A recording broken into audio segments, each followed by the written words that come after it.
Se define la ciencia cognitiva como la base para responder preguntas de manera práctica, vinculadas a un mayor conocimiento, sus fuentes y en búsqueda de la evolución. Usualmente cuando se habla de ciencia cognitiva, se presentan todas las formas de conocimiento aplicado, enfocado en explicar el conocimiento humano, y hoy en día la ciencia se utiliza como la clave para responder preguntas filosóficas en base a 5 aspectos fundamentales. La cognición se inicia con el establecimiento del primer laboratorio contemporáneo de psicología por William Wundt en Alemania. William se centró en el estudio de la naturaleza de la conciencia y su contenido, pero amplió su estudio no solo en las sensaciones y sentimientos, sino en toda la actividad mental. Con el pasar del tiempo, la creación del computador automático binario, desarrollado en 1949, el avance tecnológico abrió muchos campos de investigación, y el surgimiento de la comparación de una computadora con el cerebro y la mente dio una perspectiva importante, ya que así permitió ver a la mente como procesos esquematizados. Posteriormente se desarrollaron nuevos enfoques a finales de los años 50 y primeros de los 60. Este periodo se conoce como la revolución cognitiva. Los investigadores aprovecharon los ordenadores como un modelo de la actividad mental humana. Y la evolución cognitiva floreció cuando los investigadores desarrollaron nuevos métodos para examinar las predicciones de los modelos informáticos y así estudiar objetivamente con la introspección que permitió ir más allá sin renunciar al empirismo, mediante una observación sistemática. La evolución cognitiva llevó a la estructura de la teoría de la actividad mental. En psicología cognitiva, la actividad mental suele describirse en términos de procesamiento de la información y el conocimiento del cerebro que ayuda a comprender la cognición, los sentimientos y la conducta.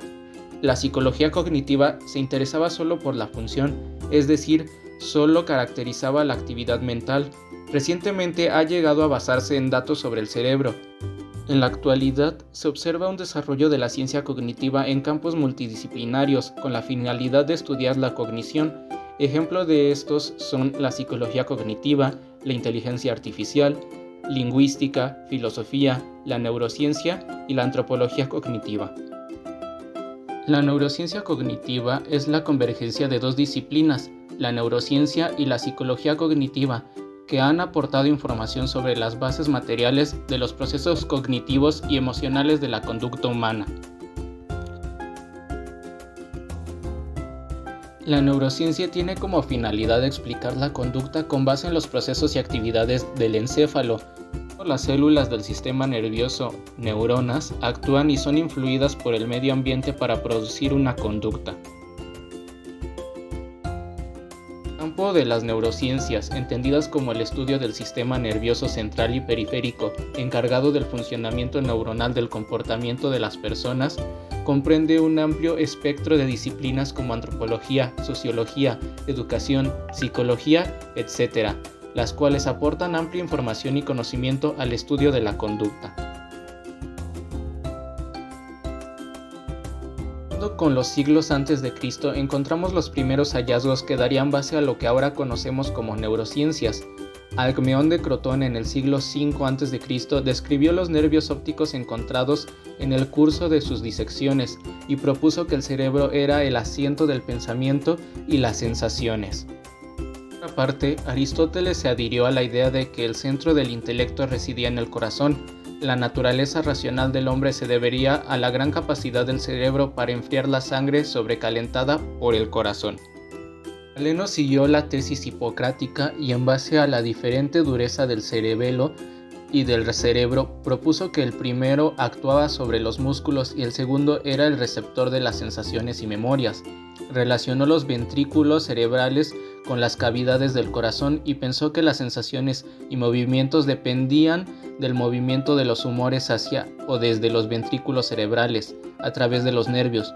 Por eso, hasta el siglo XVIII se pensó que el tejido nervioso tenía una función glandular, siguiendo la teoría galénica de que los nervios son conductos que transportan los fluidos secretados por el cerebro y la médula espinal hacia la periferia del cuerpo.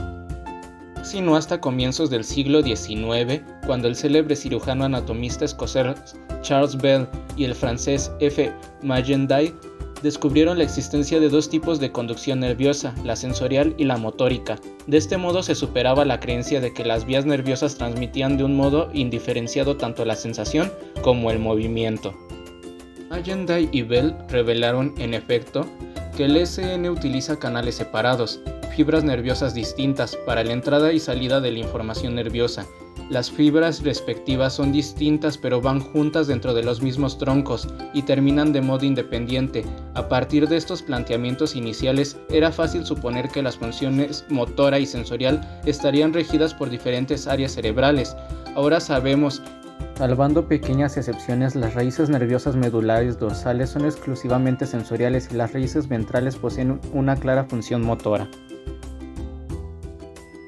La neurociencia cognitiva surgió como disciplina científica en los años 80, impulsada por el desarrollo de las técnicas de neuroimagen que permiten visualizar el cerebro humano tanto a nivel estructural como a nivel funcional, por lo que gracias a ello se ha logrado un avance en nuestro conocimiento de la organización funcional del cerebro humano, el cual ha abierto nuevas perspectivas de investigación. La neurociencia cognitiva se sitúa en la intersección de la neurociencia y la psicología cognitiva. La idea directriz es que la mente es el resultado de lo que hace el cerebro. La cognición es procesamiento de información, pero procesamiento de información llevado a cabo por un cerebro con características específicas. Por lo tanto, la neurociencia cognitiva utiliza el conocimiento del cerebro para elaborar teorías de sistemas de procesamiento y por ello, como indica el enfoque, la neurociencia cognitiva se centra en entender el cerebro en sí mismo.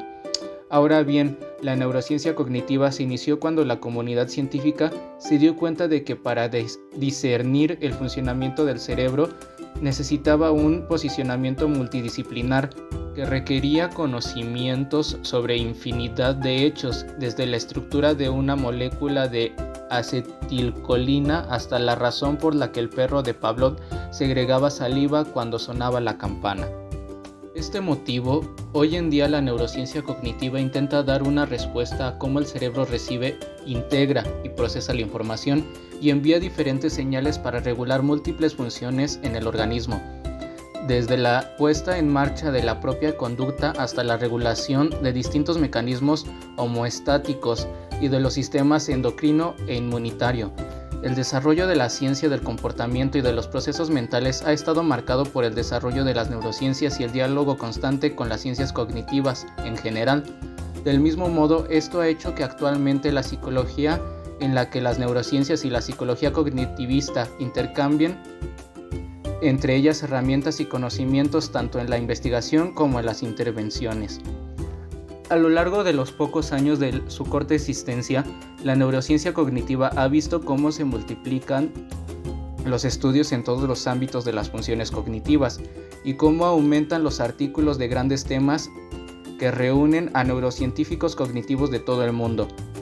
Por lo mismo, la neurociencia cognitiva tiene hallazgos importantes, pues como vimos abarca distintos puntos. Entre estos, hay 4 ámbitos donde específicamente está avanzando y son, en primer lugar, constantemente se está produciendo avances tecnológicos, en especial los que proporcionan alta precisión espacial con los de mayor resolución temporal. Por otro lado, con el desarrollo de aparatos de resonancia magnética cada vez más potentes se está consiguiendo aumentar la resolución espacial de la técnica hasta límites. Otra dirección actual de la neurociencia cognitiva corresponde a lo que se ha dado en llamar la neurociencia cognitivo-social. Este es un campo de investigación emergente interdisciplinar y finalmente está empezando a ocuparse de la transferencia de los resultados obtenidos en investigaciones básicas a ámbitos clínicos, especialmente de la psiquiatría o de los trastornos del desarrollo. Además se centra en el estudio de los mecanismos neurales implicados en los procesos psicológicos que caracterizan la cognición humana, que abarca no solamente los procesos cognitivos, sino también los procesos emocionales, y la base de conocimiento de esta disciplina es el estudio de pacientes neurológicos con daño cerebral, las técnicas de neuroimagen estructural que permiten identificar la localización y extensión de las lesiones, permitiendo establecer relaciones precisas entre las regiones afectadas. De este modo, la neurociencia cognitiva ha puesto una confluencia real entre psicología y neurociencia, permitiendo contrastar desde una base neurocientífica los modelos desarrollados por la psicología cognitiva, y desarrollar nuevos modelos sobre la implementación neuronal de los procesos psicológicos complejos característicos de los humanos. Además, en estudios de neuroimagen se ha hallado que cuando se accede a diferentes tipos de categorías se activan áreas fusiformes para la forma algo diferentes y áreas temporales para el movimiento algo diferentes. Aunque las regiones donde se procesa la forma están cerca unas de otras, son diferentes, mientras que las formas de animales, de personas y de caras tienden a activar las áreas fusiformes laterales. Las formas de las herramientas tienden a activar áreas más mediales. Lo mismo sucede con las regiones que procesan el movimiento.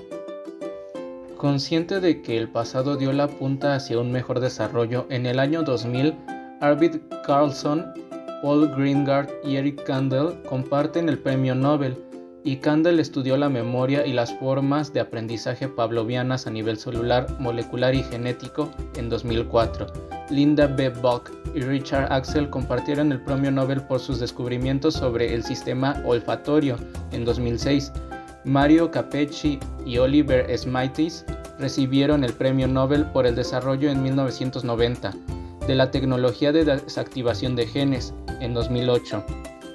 Osamu Shimomura, Martin Caulfield y Roger Tensei recibieron el premio Nobel de Química por el descubrimiento de la proteína verde fluorescente GFP, y finalmente la optogenética recibió galardones como el método del año. En los últimos años, con el desarrollo alcanzado por las neurociencias y la integración de la neuropsicología, se ha posibilitado la elaboración de numerosos programas de rehabilitación integral y multidisciplinar enfocados en la estimulación, en los cuales la rehabilitación neuropsicológica y la cognitiva en particular han desempeñado un papel fundamental. En su desarrollo, la rehabilitación cognitiva es un campo relativamente nuevo, y conforme se han elaborado diferentes modelos que explican el funcionamiento cerebral, se han empezado a desarrollar estrategias terapéuticas, lo cual ha sido abordado por diversos autores.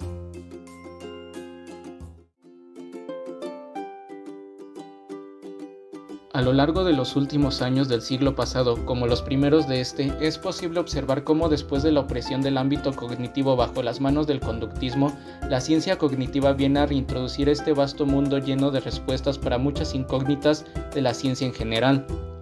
La ciencia cognitiva junto con su analogía al ordenador fueron un gran punto de partida para los problemas de la actualidad, siendo la relación mente-cerebro, algo que sigue siendo un tema de amplia investigación, el eje del paradigma.